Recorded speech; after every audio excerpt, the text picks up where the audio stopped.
contiene en su estructura esta plantita? Grandes concentraciones de atropina. ¿Sí? Me olvidó tan rapidito. Atropina, contiene atropina. ¿Sí? Y eso es lo que no se tiene que olvidar. Entonces, ¿por qué la recordamos? Porque el bromuro de hidratropio, que es el que más se usa en la parte respiratoria, en pacientes con problemas respiratorios, es un derivado de amonio cuaternario de la atropina. Todo su grupo farmacológico son anticolinérgicos. ¿Qué quiere decir que son anticolinérgicos? Que bloquean los receptores de acetilcolina. Entonces, ¿qué me tengo que acordar? ¿Qué hace la acetilcolina en los pulmones?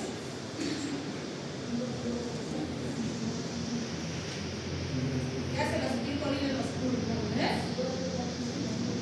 Broncoconstricción. Entonces, si los bloqueaba los receptores, la acetilcolina no va a estimular, por lo tanto va a haber broncodilatación. Por eso se usa en pacientes con enfermedad respiratoria, ¿sí? Porque es un potente broncodilatador.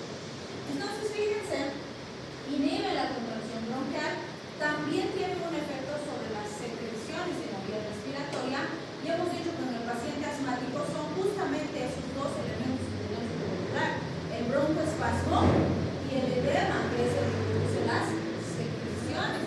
Entonces, si controlo estos dos, voy a tener buen resultado en mi paciente, ¿sí? Voy a estabilizar su crisis. También es importante considerar al tiotropio. Si se acuerdan, en fármaco 1 ya les había dicho que el tiotropio estos últimos años ha empezado a ganar terreno y está desplazando un poco al bromuro de hidratropio. ¿Cuál es la diferencia entre el bromuro de hidratropio y el tiotropio?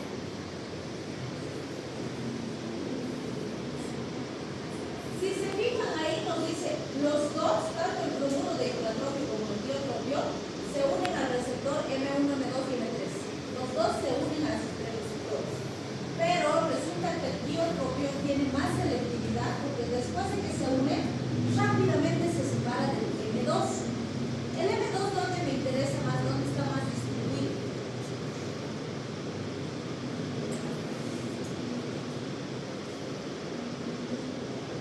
En el corazón, ¿sí? Entonces, ese pequeñito detalle de que este se separa del M2 hace que tenga menos efecto cardíaco. Mantiene su eficacia en los pulmones, pero no le va a afectar de forma importante al corazón. Y no se olviden que una de sus principales complicaciones es la taquicardia. Entonces, el tiotropio está siendo una mejor alternativa terapéutica para pacientes que tienen EPOC o que tienen enfermedad pulmonar y que al mismo tiempo son cardiópatas, porque nos está permitiendo un mejor control de la enfermedad respiratoria con mínima afectación cardíaca, ¿sí?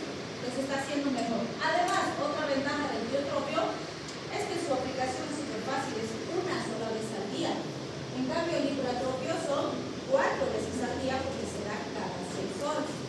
Las dosis del hidratropio también son más altas comparado con el tiotropio, que son más pequeñas, en el 18-24 microgramos cada vez, ¿sí? O más bien 18 microgramos cada 24 horas cada vez. Entonces, fíjense, en pacientes con enfermedad respiratoria y compromiso cardíaco están dando excelentes resultados, ¿sí? ¿Cuál es la principal diferencia? Y aunque no crean que es una causal muy importante de no usar tiotropio, porque por todo lo que hemos dicho, wow, está mejor el tiotropio, ¿no? ¿Cuál creen que sería la causa por la que el pacientito está usando con tanta frecuencia? En nuestro medio, sobre todo, tiotropio. ¿Cuál creen? Costo. El tiotropio, como es nuevo, es mucho más costoso que el hidratropio, ¿sí? Entonces, para algunos todavía no se hace accesible la adquisición. Bien, fíjense acá, nos muestra, tengo por ejemplo este inhalador a dosis medida que tiene bromuro de hidratropio y en general se recomienda de 2 a 3 puffs cada 6 horas. Como dijimos, ese intervalo de dosificación es un poco difícil de cumplir, incluso para los adultos. Entonces, en los niños de 1 a 2 puffs cada 6 horas tienen la dosis más rápida. Acá tenemos el nebulizador,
¿Cuánto han sacado?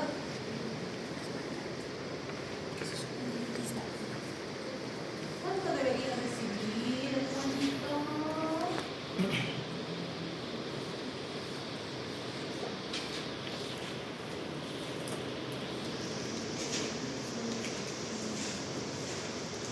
¿Sí le salió? 0.4 ml igual a 8 gotas. ¿Qué están calculando? ¿Es dosis kilo peso? No, entonces solo veo equivalencias. Digo 0.25 tengo en ml. Entonces, si quiero darle 0.1, ¿cuántos ml serán? 0.1 por 1, 0.1. Entre 0.25, sale así, ¿no? 0.4 ml. Por 20 sería para transformar a gotas 8 gotitas. Entonces, con 8 gotitas voy a preparar mi solución para nebulizar. La ventaja de este, por ejemplo, si se fijan, es que trae bromuro de heptatropio con un simpático médico. Entonces, eso hace que al mismo tiempo le esté administrando dos broncodilatadores, pero que actúan en dos lugares diferentes. ¿Sí? Entonces, eso nos da bastante ventaja al momento de tratar al paciente. Estamos usando sinergismo farmacológico. Eso tiene, por ejemplo, formoterol con bromuro de heptatropio. Bien, otro fármaco súper importante cuando hablamos de crisis asmáticas son los corticoides. ¿Dónde actúan los corticoides? ¿Cuál es su mecanismo de acción?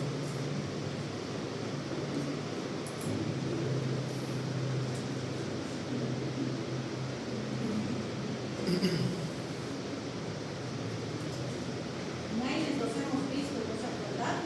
No hemos hablado de ellos. Y sí actúan los corticoides, también en eicosanoides.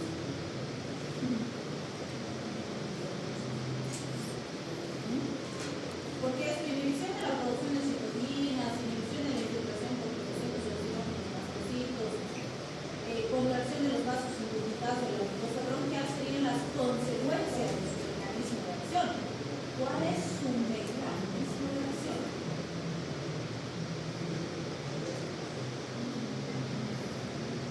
¿Dónde actúan los AINES? ¿Dónde? En la COX, inhiben la COX, ¿sí?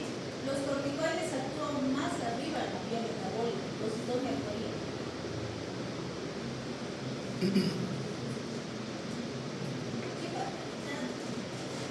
Me han dicho que esta semana ya iban a estar pilas, que el anterior no va a ser el que tenían reunión. ¿Se acuerdan de la fosfolipasa A2? ¿Qué hace esta enzima? ¿Se acuerdan de cómo la permite la síntesis de ácido araquidónico a partir de los fosfolípidos de membrana? Y del ácido araquidónico sale la COX, la lipoxigenasa, la lipoxigenasa. ¿Sí? Entonces, los corticoides lo que hacen es bloquear a la fosfolipasa 2. Si no hay fosfolipasa 2, no hay ácido araquidónico. Si no hay ácido araquidónico, no se activa la COX, la lipoxigenasa y la lipoxigenasa. Por eso son más potentes que los AINES, pero también tienen más efectos adversos porque bloquean muchas vías metabólicas al mismo tiempo. ¿Sí? Entonces son súper potentes. Por ese efecto hay pues inhibición de la liberación de mediadores de inflamación, de células inflamatorias, de quimiotaxis, de células inflamatorias, de hiperfragilidad, de edema, todo eso se inhibe con un corticoide. Por eso es tan potente. ¿Sí? Pero no se olviden que los corticoides, como parte de su mecanismo de acción, tienen cambio en la expresión génica de la célula. ¿Qué significa eso? Que necesitan meterse al núcleo de la célula donde está el material genético y ahí tienen que producir un efecto específico, ¿sí? Para que se cambien las proteínas, los carbohidratos, las enzimas que se van a sintetizar y eso recién va a expresar su efecto. Y es por eso que ningún corticoide actúa de forma inmediata. No es como los fármacos que le pongo y 45 segundos actúa. No, no funcionan así. Lo mínimo que van a tardar los corticoides en actuar son más de 30 minutos, ¿sí?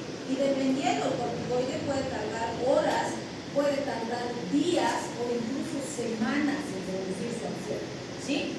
Por lo tanto, en base a estas afirmaciones les preguntaré, ¿el corticoide me revertirá una crisis asmática?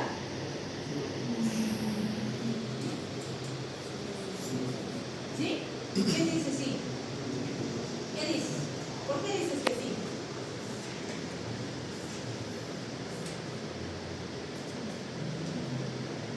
¿Será que me revierte una crisis? ¿Por qué no?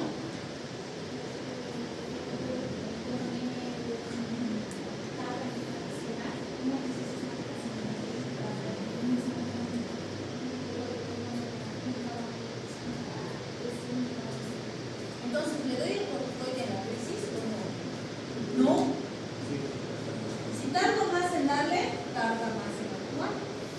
¿Sí? ¿Por qué? Porque si le doy ahora y va a actuar recién en una hora, entonces de ahorita a una hora voy a empezar a tener el efecto. Pero si no le doy ahorita que está en crisis y de aquí a 3 horas le doy, de esas 3 horas va a tardar una hora más en aparecer el efecto. ¿Sí? Entonces sí, tengo que darle la crisis. Pero tengo que estar consciente de que el corticoide no me va a producir efecto inmediato para solucionar la crisis. Por lo tanto, el corticoide solo no es capaz de revertir la crisis. ¿Quién me va a revertir la crisis porque va a actuar en unos minutos? El broncodilatador. ¿Sí? Y por eso es que asocio corticoide más broncodilatador. Esa es la terapia base de las crisis asmáticas. Sí tengo que ser consciente que el corticoide me va a potenciar la acción del broncodilatador, pero se va a llevar su tiempo. Pero si tardo más en darle, va a tardar más en aparecer el efecto. Entonces también le tengo que dar desde el principio. ¿Sí? Pero tengo que ser consciente que él solito no es capaz de revertir una crisis. Por eso los tengo que asociar. ¿Sí? Ahora vamos a ver qué efectos me va a producir en base a su mecanismo de acción. ¿Va a disminuir la severidad de los síntomas? Sí. ¿Va a disminuir las exacerbaciones? Sí, pero eso fíjense es a largo plazo, ¿no es cierto? No es ahorita. Es a medida que vayan pasando las horas. ¿Va a aumentar el calibre de la vía aérea? ¿Es broncodilatador el corticoide? ¿Es broncodilatador? ¿Cómo van a dudar en semejante pregunta? No es broncodilatador. Entonces, ¿cómo aumenta el calibre de la vía aérea? ¿Por qué hace esa afirmación? Entonces, ¿se acuerdan que vimos en la anterior clase que el bronquiecito es así? Estoy rayando aquí para que vean, ¿no? Porque en la pared que lo que sale no lo ven, ¿no? Entonces, el bronquio, ¿se acuerdan que dijimos que era así, que sus celulitas así, y ahí entraba el aire, salía el aire? Y cuando estaba en la crisis del pacientito, que hemos dicho, estas células se ponen así gordas, ¿no? Se edematiza. Entonces eso hace que este calibre esté estrecho, esté disminuido y además tiene disminuciones. Entonces cuando dice aumenta el calibre de la vía aérea, se está refiriendo a que va a aumentar el calibre, pero porque este edema va a disminuir. Las celulitas van a dejar de estar así gordas y solo quitando eso ya tengo más calibre, ¿sí o no? Entonces ese es el tipo de aumento de calibre de la vía aérea que produce el corticoide. Y obviamente si el broncodilatador está abriendo la vía aérea y yo estoy quitando el edema, esa vía aérea va a poder recibir y sacar el aire sin mucho problema, ¿sí? Además, al principio cuando se empezó a usar corticoides junto con los broncodilatadores, había mucha polémica de si eran múltiples, no eran múltiples y demás. Pero a largo plazo, ¿qué empezaron a darse cuenta? La introducción temprana de los corticoides es lo que más me ayuda a controlar la respuesta inflamatoria. Y fíjense, esa respuesta inflamatoria, este tejido así hinchado, esquematizado, y que empieza a sufrir cuando el aire entra y sale, es el que más se va a lesionar y se van a formar esas heridas de la vía respiratoria. Y mientras más rápido controlo la respuesta inflamatoria, más estoy protegiendo al pulmoncito de esa lesión a largo plazo. ¿Sí? Entonces, el corticoide, si bien me va a ayudar al principio para reforzar, si quieren, el efecto del broncodilatador, a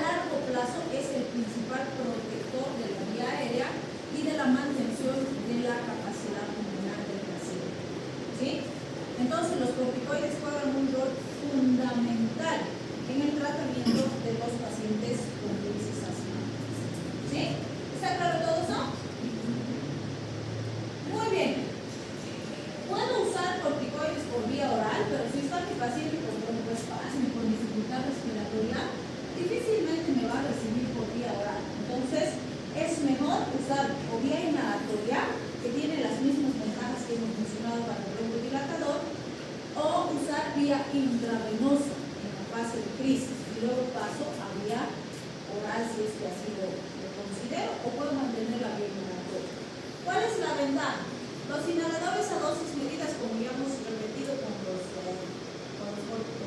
broncodilatadores, son las mejores vías de administración hasta hoy, porque el fármaco va a llegar más rápido a la vía respiratoria que lo necesito y va a tener una acción más eficaz en ese lugar específicamente, ¿sí? Y fíjense, tenemos inhaladores a dosis medida de corticoides y estos son bien interesantes. Estos para los niños pequeños son fabulosos, porque fíjense, este piquito es para meter a la fosita nasal. Meto a la fosita nasal y hago el disparito y sale aquí por la puntita. Entonces, el enano no necesita saber la técnica, saber cuándo inhalar, nada. Yo agarro pico, hago una cita, ya está, la otra cita, ya está.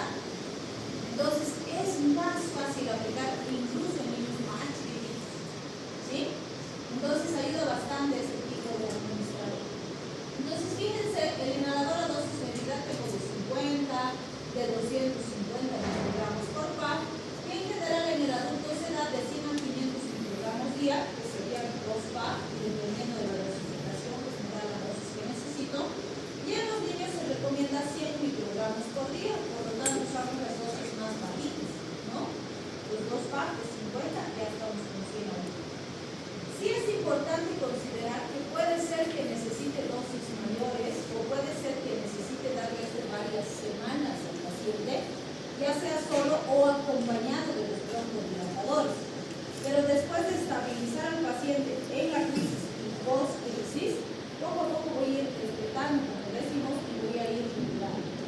Si puedo no usar sistemáticamente corticoide y mantenerlo más estable el paciente, es mejor para el paciente, ¿sí?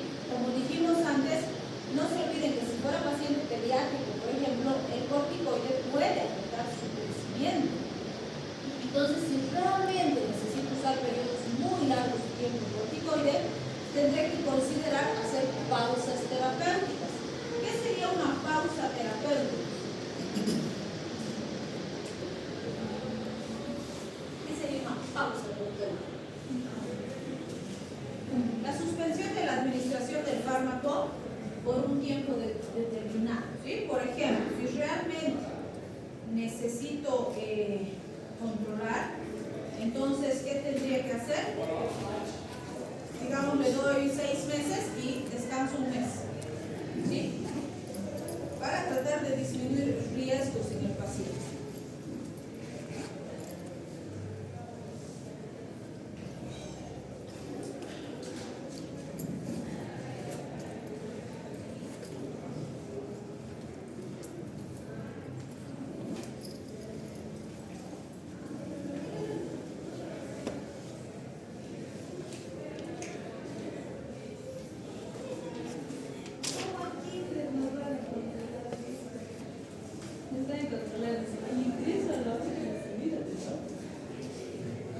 Yo siempre llego temprano y salgo tarde.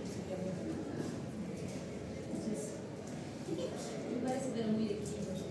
Ok, entonces fíjense, es muy importante hacer esta vigilancia, porque obviamente si uso periodos largos de tiempo sin controlar, sin hacer pausas, el chico puede dejar de crecer, ¿sí? Y tener un impacto muy negativo en su salud. Entonces sí es importante vigilar. Esta budesonida también es muy utilizada. Se usa también los inhaladores así, 200 microgramos por par. En adultos se recomienda de 1 a 4 par por día, llegando a dosis de 200 hasta 800 microgramos día. Y en niños de 200 a 800 microgramos día en 2 o 3 dosis en el día. Algo muy importante que siempre que usemos corticoides, el criterio y lo que no se tienen que olvidar es la dosis efectiva más pequeñita que podamos alcanzar es la mejor dosis que podemos usar en el paciente, ¿sí? No quiere decir que siempre hay poquito y el paciente sigue con síntomas. No, si al principio tengo que ser agresivo y darle dosis plenas y dosis altas y demás hasta estabilizarlo, le doy. Pero a medida que el pacientito esté estable, esté mejorando, voy disminuyendo hasta donde sea posible. Y si puedo en vez de corticoide darle otra cosa para mantenerlo estable y guardar el corticoide para casos mayores, es mejor para mí, ¿sí? Pero siempre depende de cómo responde el paciente. Estos son algunos ejemplos de las presentaciones combinadas que tenemos. Por ejemplo, fíjense, salbutamol con beclometasona, y ya vienen los dos, entonces con un solo PAF le estoy dando los dos. ¿Sí? 2 PAF 3 a 4 veces al día. Fluticasona con salmeterol, un PAF 2 veces al día. Budesonida con formoterol de 1 a 2 PAF 2 veces al día. Depende de las necesidades del paciente. ¿Sí? Y además de la tolerancia, algunos no toleran bien uno, entonces podemos probar. Dentro de lo que son los corticoides, evidentemente al actuar en una vía metabólica tan grande y tan alta, tienen muchos efectos adversos importantes, pero vamos a mencionar los que están relacionados sobre todo a los inhaladores a dosis medidas. La candidiasis oral es uno de los más importantes. Yo creo que sí pasa la boda. Pero respondan eso. ¿Cómo sería?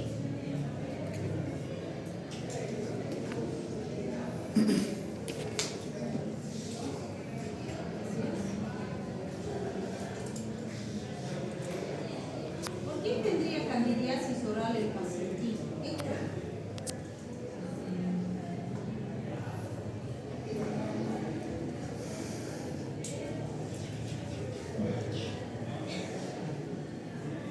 ¿Qué dice? A ver, imagínense cuando se pone el PAF el pacientito, ¿qué pasa? Si le pongo el corticoide, hemos dicho que tengo que tratar de aspirar y hacer una manera inspiratoria, ¿no? ¿Por qué creen que aparecería candidiasis en la mucosa oral del paciente? Porque queda pues residuo del corticoide en la mucosa oral, en la boquita. Y eso hace que se inmunodeprima, se baje la inmunidad en la cavidad oral y eso facilita el crecimiento de esos hongos. Entonces, la pregunta es ¿cómo puedo evitar esa complicación? ¿Cómo evitaría? No le damos el corticoide. ¿Qué hacemos?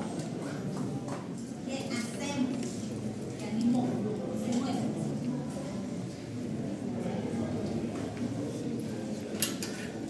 ¿Quién era el salvaje que con azul estaba poniendo y luego le había pasado por negro? De hecho, no ponen azul y les voy a poner falta al resto.